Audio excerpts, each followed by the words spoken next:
स्वागत है आपका ब्रेक के बाद। तो केजरीवाल के टोटो टॉयलेट जो कि गायब हो गया और उसके बारे में भी कहा जा रहा है कि आखिर वो कहाँ गया, उसकी खबर हमने आपको दिखाई। और अब बात करते हैं कि जो भूटान के प्रधानमंत्री किस तरह से भारत की सराहना कर रहे हैं और किस तरह से प्रधानमंत्री मोदी के दरअसल वो फैन है। भूटान के प्रधानमंत्री शेरिंग टोब्गे भारत के दौरे पर हैं और शेरिंग टोब्गे ने एनडीटीवी वर्ल्ड समिट में हिस्सा लिया। दरअसल इस दौरान उन्होंने भारत और प्रधानमंत्री नरेंद्र मोदी की भूरी भूरी प्रशंसा की। भूटान के प्रधानमंत्री ने कहा कि ग्लोबल साउथ को नरेंद्र मोदी के नेतृत्व में काफी उम्मीदें दिख रही हैं और दुनिया को भारत के नेतृत्व की आज जरूरत है। दुनिया को भारत के नेतृत्व की जरूरत है और अगर कोई है जो यूक्रेन और रूस के बीच चल रहे युद्ध को रोक सकता है तो वो भारत के प्रधानमंत्री हैं। जी हाँ, यही शब्द हैं भूटान के प्रधानमंत्री शेरिंग टोब्गे के।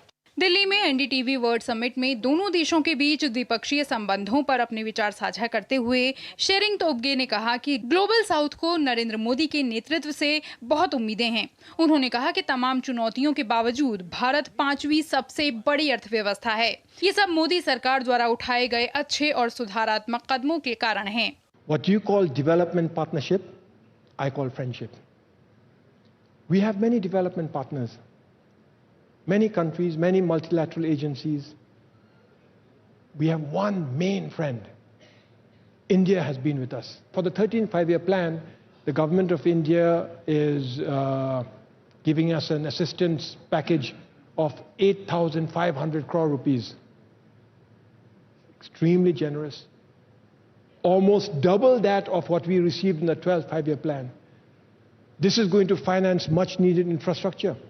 Roads, bridges, schools, hospitals. In addition to that, the Indian government has rolled out an economic stimulus program.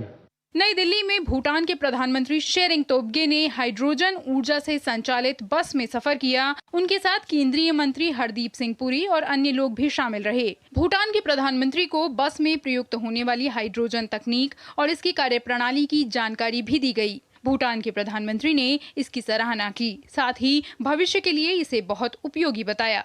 I enjoyed my journey in the bus and I was honored to be introduced to this wonderful vehicle by none other than the Honorable Minister for Energy Transition, and the fact that the bus can carry so many people so quietly and knowing that it is generating nothing but water as a waste product, and you can't even call it a waste product. I think it was very, very special. It is our expectation, and I'm so happy that the Honorable Prime Minister is gracing this, because his presence here, I think, will help spread the green hydrogen story.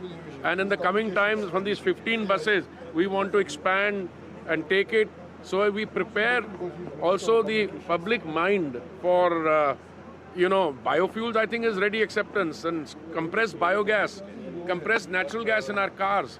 Bhutan के प्रधानमंत्री शेरिंग टोब्गे गुरुवार को भारत की 5 दिवसीय यात्रा पर नई दिल्ली पहुंचे। इस साल जनवरी में कार्यभार संभालने के बाद उनकी ये पहली विदेश यात्रा है। ब्यूरो इनपुट के साथ विशाल बैरिस्टो और अजीत द्विवेदी की रिपोर्ट, डीडी न्यूज।